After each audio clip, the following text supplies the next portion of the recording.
Eder. Mech. Pallister. Liliana Resinovic è stata brutalmente uccisa il 14 gennaio 2021, il giorno stesso della sua scomparsa. Questa è la conclusione a cui è giunto il collegio peritale composto dalla professoressa 6 Cristina Cattaneo, dal dottor Stefano Tambuzzi, dal prof Stefano Vanini e dal prof Biagio Eugenio Leone. L'ipotesi è che Lily sia stata aggredita da qualcuno che, approfittando forse di uno stato di incoscienza causato dall'aggressione, l'ha soffocata occludendole naso e bocca. Il rapporto peritale descrive con precisione la causa della morte, che è stata asfissia meccanica esterna, dovuta all'ostruzione delle vie aeree superiori. Secondo i periti, questa conclusione è stata supportata dalla presenza di lesioni sul corpo di Liliana, molte delle quali erano già visibili durante il primo esame autoptico. L'analisi dei resti ossei e la rivalutazione dei vetrini istologici ottenuti durante l'autopsia iniziale hanno rivelato segni di violenza, tra cui plurimipoli d'urto al capo eteroinferti, che sono consistenti con un'aggressione fisica, seguita da una soffocazione diretta. Questi segni non sono compatibili con una caduta accidentale, come ipotizzato inizialmente, ma indicano chiaramente un omicidio. Le lesioni erano distribuite in diverse aree del corpo, tra cui la testa e le mani, con alcuni segni di aggressione ripetuti nello stesso segmento corporeo. In particolare, il volto di Liliana presentava lesioni non solo sulla parte anteriore, ma anche sui lati destro e sinistro. La mano destra presentava segni di ferite, suggerendo che la donna avesse cercato di difendersi. Questa evidenza, combinata con altri fattori circostanziali, ha portato a escludere l'ipotesi del suicidio, ritenuta incompatibile con il quadro delle ferite e degli eventi. Liliana è stata ritrovata 22 giorni dopo la sua scomparsa, il 5 febbraio 2021, indossando gli stessi abiti del 14 gennaio. Con una recente depilazione alle gambe e con un contenuto gastrico che corrispondeva a quello che avrebbe mangiato normalmente durante la colazione. Grazie a questa analisi, i periti sono riusciti a determinare con una certa certezza che la morte di Liliana è avvenuta tra la colazione e le 4 ore successive, nella mattinata del 14 gennaio. La presenza di uvette ancora solide nel suo stomaco indicava che il cibo era ancora in fase di digestione iniziale, il che conferma che la morte si è verificata poco dopo la sua colazione. In base a queste informazioni, si possono fare delle ipotesi sulla dinamica del crimine. La mattina del 14 gennaio, Liliana lascia la sua abitazione poco dopo le 8:30. Una telecamera la riprende vicino alla scuola allievi agenti della Polizia di Stato alle 8:41, con un altro breve passaggio in un'altra telecamera poco dopo, mentre getta la spazzatura. Quindi, scompare misteriosamente, e le sue tracce si perdono. Quando viene ritrovata nel boschetto, avvolta in 2 sacchi neri della spazzatura, Liliana indossa gli stessi vestiti con cui era stata ripresa dalle telecamere. Questo suggerisce che, prima di essere uccisa, Liliana è stata probabilmente intercettata e costretta a salire su un veicolo da qualcuno che conosceva. La sua scomparsa e l'omicidio avvenuti in un arco temporale che non supera le 4 ore suggeriscono che l'aggressore fosse qualcuno che la donna conosceva, piuttosto che un estraneo. Le lesioni sul corpo di Liliana sono indicative di una reazione difensiva, ma non eccessiva, il che lascia supporre che l'aggressione l'abbia colta di sorpresa. Forse da una persona che non si aspettava di aggredirla in modo così violento. Questa ricostruzione è corroborata dalle informazioni provenienti dalle persone vicine a Liliana, che la descrivono come una persona molto metodica e abitudinaria, poco propensa a fidarsi di estranei. Un elemento cruciale per la risoluzione del caso sono gli accertamenti disposti dal GIP, che includono l'analisi di 25 punti rilevanti, come l'acquisizione forense della GoPro del marito, Sebastiano Visentin, e l'analisi dei dispositivi di persone a lei vicine, in particolare Visentin e Claudio Sterpin. Un aspetto fondamentale sarà l'esame degli alibi forniti, in particolare quello del marito, il quale ha fornito dichiarazioni contraddittorie riguardo ai suoi spostamenti di quella mattina. Il suo cellulare, infatti, si è disconnesso alle 9:12 e rimase irraggiungibile fino alle 12:13. Un orario che, alla luce della perizia collegiale, potrebbe avere una rilevanza importante. Questo caso, ricco di colpi di scena e misteri irrisolti, sembra avvicinarsi lentamente alla sua risoluzione.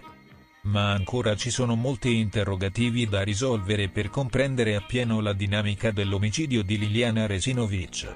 In questi giorni i miei legali Alice e Paolo Bevilacqua e assieme ai nostri consulenti, il dottor Barisani e il generale Garofano, stanno vagliando un po' tutta questa perizia che è stata depositata in procura. Di conseguenza cerchiamo di capire esattamente come stanno le cose. Comunque se c'è qualcuno che ha fatto del male a Liliana è giusto che venga trovato e diciamo che deve pagare quello che ha fatto. La perizia, immagino, visto il tuo desiderio di giustizia, che tu l'abbia subito letta. No, assolutamente no, non ho il coraggio di andare a vedere queste cose qua. Si prende atto di quello che realmente è accaduto a Liliana.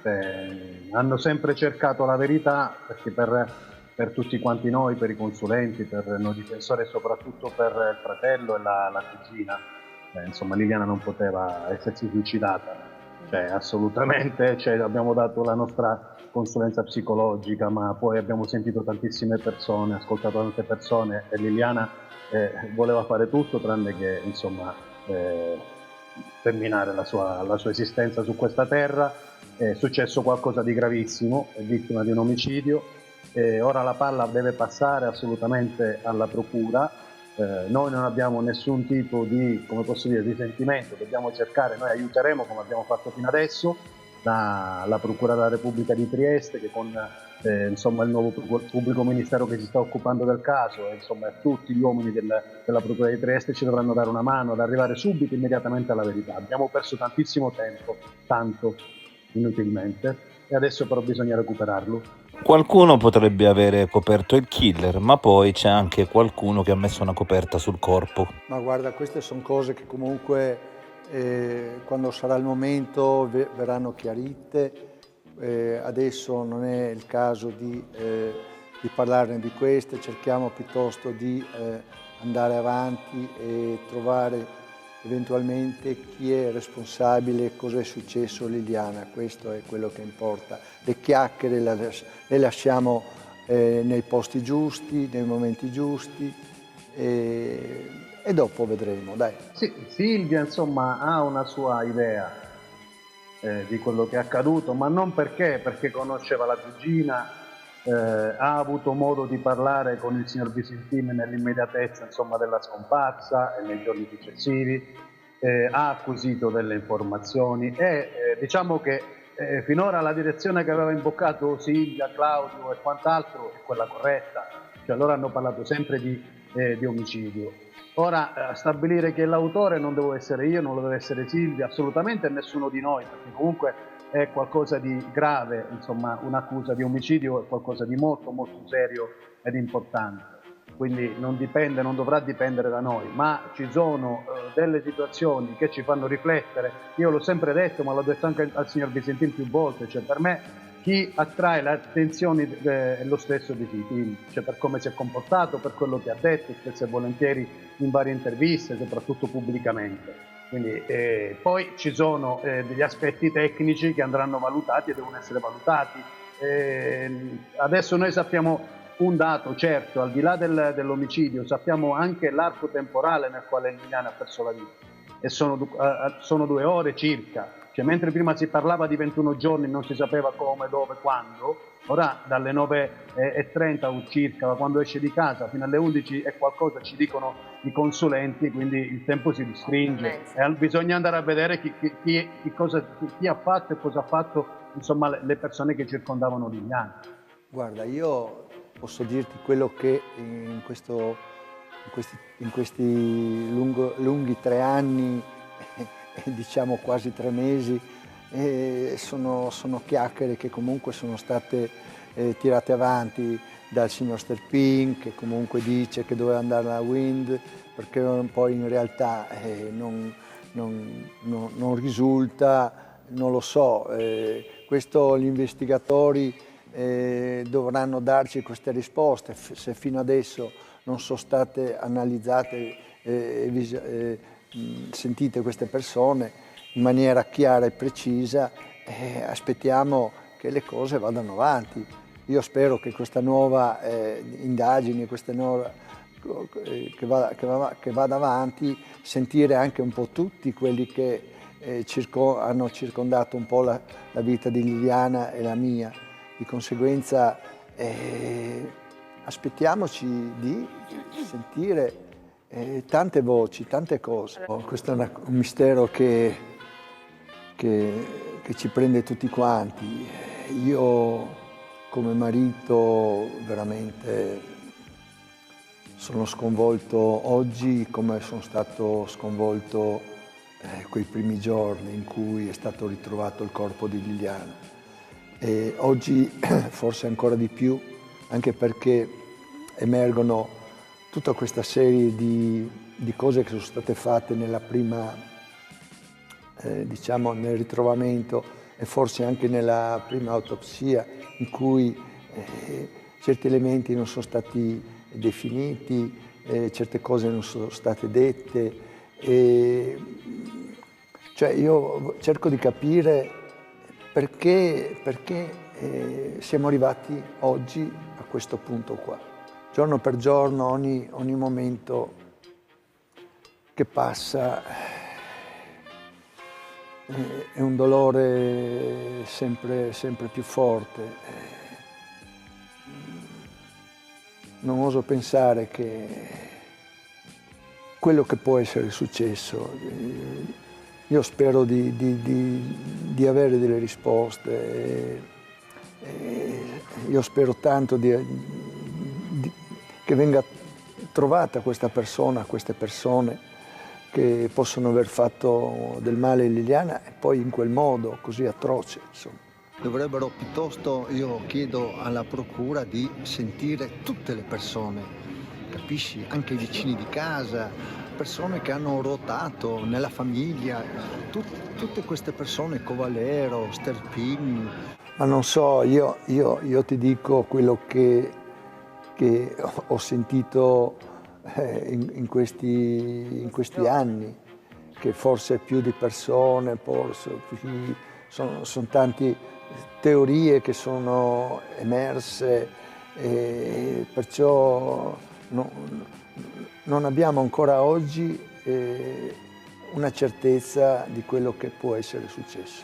Come è stata ricostruita, perlomeno ipotizzata l'azione omicidiaria, noi riteniamo che ad uccidere Liliana sia stata una sola persona. Poi probabilmente l'assassino sarà stato coadiuvato per quel che riguarda lo spostamento del cadavere, perché ancora noi riteniamo, nonostante le conclusioni della professoressa Cattaneo, che rispettiamo, che quel corpo non sia rimasto lì tutto quel tempo. Ce lo dice il nostro consulente, ce lo dice la professoressa Vidali. Volevo intervenire invece sul sopralluogo che è stato fatto e poi sugli errori del consulente medico legale. Sono errori importantissimi che alimentano, spesso e volentieri non esistono i gialli. I gialli vengono proprio creati da questi errori, perché questi sono errori gravissimi, sia per quel che riguarda il mancato rispetto di ogni tipo di protocollo per il primo intervento, che anche successivamente per quella che poi è stata la risultanza dell'autopsia. Questo è molto molto grave, ci ha fatto perdere del tempo, disperdere energie inutili, quando invece era già molto chiaro. Intanto voglio dire che è stato il mio consulente, il dottor Baresani, a identificare subito, lo ha detto lui, che è stato presente alla prima autopsia, che sul corpo di Liliana c'erano delle lesioni, sul viso, diciamo. E poi questa tesi, cioè io non riesco a capire il perché venga Liliana venga uccisa e poi è messa nei sacchi, queste cose qua. Questo non riuscirò mai a capire, proprio. E poi, come si dice, ma il corpo doveva essere trovato per vari motivi. Io dico, ma se il corpo doveva essere ritrovato, veniva abbandonato sul ciglio di una strada e dopo il corpo veniva trovato. Non era necessario nasconderlo lì in un boschetto. Queste sono cose che comunque sono difficili da capire, ecco. Io la girerei al contrario la cosa. Secondo me qualcuno aveva interesse a farli trovare, perché altrimenti, era passato tutto quel tempo, se ne potevano disfare insomma in qualsiasi modo del cadavere di Liliana. Invece poi è stato confezionato in quel modo, è qualcosa di veramente, non può essere concepito un suicidio in quelle condizioni. È stato inscenato, è stato inscenato poi, insomma, c'è stato tutto lo staging, c'è quel cordino, c'è il cordino, attenzione, il cordino lasco che penzola, ci sono questi sacchi neri, quindi secondo me successivamente qualcuno sentì l'esigenza di farla ritrovare Liliana e l'hanno fatta ritrovare in quel modo. Diciamo verso le 10 di sera, accompagnato dai vicini di casa, siamo andati in questura e lì ho segnalato il non rientro di mia moglie a casa.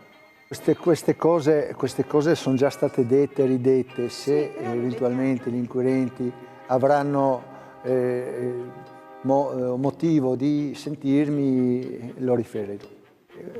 Quando che mi sono accorto dei telefonini non ti so dire esattamente, comunque dopo il mio rientro non saprei dirti, comunque è stato tutto, quando sono stato sentito comunque è già stato detto questo. I telefoni di Liliana sono rimasti sempre a casa, cioè perlomeno agganciano le celle che coprono la zona di casa di Liliana. Così come posso dire con certezza che ad oggi ci risultano sempre accesi. Sui telefoni ci sono ancora degli accertamenti in corso. Io proprio in questi giorni devo incontrarmi con i miei avvocati Alice e Paolo Bevilacqua, che ci sentiremo, ne parleremo, cerchiamo anche noi di capire un po' questi aspetti di questa nuova perizia che è stata depositata. Di conseguenza sono cose che comunque vanno analizzate pezzo per pezzo, in modo da poter capire dove potrebbe, dove ci sarebbe, dove ci sono cose che comunque lasciano un po' di elasticità per quello che può essere determinate risposte. In poche parole, a Sebastiano non piace l'esito della perizia da Cattaneo che dice omicidio e vuole vedere se c'è margine per girare le cose e tornare a parlare di suicidio. Sì, perché si parla di sarebbe, si potrebbe, sono cose che comunque vanno viste, vanno analizzate. No, non si parla, perlomeno sugli aspetti più importanti vengono date risposte certe, cioè parrebbe assolutamente no, che abbia ingerito, che abbia mangiato quest'uvetta, che l'omicidio sia verificato prima di mezzogiorno, che Liliana è stata uccisa. Queste sono risposte chiare, nette. Poi ci sono altri aspetti sul discorso se è stata spostata, dove è stata uccisa, il luogo dove è stata uccisa. Però quelli sono aspetti secondari, signor Visentini. Cominciamo a mettere i puntini e i paletti su questi dati, perché finora non avevamo nessun tipo di consapevolezza e certezza. Ora ce l'abbiamo e lavoriamo su quello che abbiamo. Andiamo avanti. Io non metto in dubbio tutto quello che è stato detto, per carità. No, ma infatti io ripeto sempre, siamo sempre insieme nella stessa direzione. Lei è persona offesa oggi, così come lo è la mia cliente, così come lo è il fratello di Liliana. Quindi dobbiamo ancora continuare a lottare, come ha fatto il professor Barisani. Devono iscrivere a tutela anche, ad esempio, io se fossi Visintin, ma mi aspetterei di essere indagato, ma non per qualcosa, per andare anche a difendersi in un determinato modo. Attenzione, perché adesso sappiamo che è un omicidio, abbiamo delle certezze e ci sono dei soggetti che vanno iscritti nel registro degli indagati anche perché hanno delle facoltà, delle prerogative difensive. Claudio, io non voglio, non interessa, a me se viene indagato Sebastiano Visentino o Claudio Sterpin poco mi sposta. Però Claudio Sterpin la mattina, ripeto, l'arco temporale è importantissimo, fino alle 12.03 lui è a casa.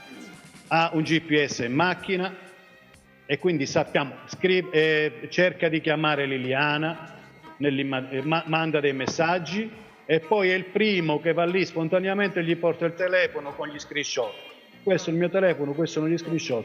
Fate tutti gli accertamenti. Questo perlomeno mi farebbe pensare all'estraneità di Claudio Sterpin. Poi ripeto, non sono io, insomma chi deve decidere? C'è la procura e sono molto bravi, perlomeno me lo auguro. Visintin non è che non ha un alibi, Visintin dice di essere stato nel suo studio fino ad un certo punto, però ha il telefono spento ed è qualcosa che capita perlomeno spento, comunque non ci sono tipo contatti o attività telematica. Questo è, giustamente lui spiega e dice il telefono si trovava in un luogo dove non c'era rete, il problema è che nel pomeriggio ritorna, rimane per mezz'ora ed è sempre lì nello studio ed il telefono stranamente prende ed è qualcosa che succede solo quel giorno. Io perlomeno questa è una domanda che mi faccio. Non significa che Visintin, lo ripeto, che Visintin sia l'autore dell'omicidio. Io ripeto, ci sono degli aspetti che vanno poi letti e legati insieme, valutati, interpretati, perché sicuramente non avremo, fino a quando qualcuno non confessa, non ci sarà una prova. È un omicidio indiziario. Io dico a Crozza, scusa, è come se mi accusasse di qualcosa, ma io ti dico, i telefoni erano lì e se io li avessi spenti, non so per quale motivo, e se avessi dovuto fare qualcosa a mia moglie, li avrei lasciati accesi e sarei andato a fare qualcosa. Ma siccome sono rimasti spenti, non dico spenti, molto probabilmente questi telefoni forse erano il mio giubbotto. E cos'hai, un giubbotto di piombo? Forse erano così, mi trovavo forse in studio in questa stanza che è molto interna, dove ci sono mura di mezzo metro, di conseguenza il campo in quel periodo, in quel stato, con quel telefono, con quelle celle telefoniche, probabilmente non prendevano. Cioè, siccome mi viene detto che i telefoni erano spenti, cioè mi viene detto che i telefoni erano spenti, capisci? Per quale motivo io avrei spento i telefoni? Spenti, no, o spenti, o offline, questo ce lo dico perché non c'è attività del telefono, cioè perlomeno questo il risultato che ci viene dato dall'accertamento. Quindi noi non sappiamo se è spento, se è offline, se non prende o quant'altro, però ripeto, stranamente, questo è qualcosa di strano, ma me lo chiedo io, attenzione, senza voler accusare nessuno, lo sottolineo 20 volte, è qualcosa che avviene soltanto quel giorno, perché lei nel pomeriggio ritorna nell'ufficio, nello studiolo, e il telefono però ha attività dalle 15.15 alle 15.45 se non mi sbaglio, ritorna lì, però a questo punto invece c'è un'attività telematica e io mi dico come mai quella mattina, guarda caso è una stranezza, è qualcosa che c'è qualcosa che andrebbe approfondito, questo è un mio ragionamento, non significa che lei ha fatto, non ha fatto, lei rende delle dichiarazioni e per me sono dichiarazioni che devono essere credute, però devono essere anche riscontrate. Ehi, non dimenticare di iscriverti a questo canale.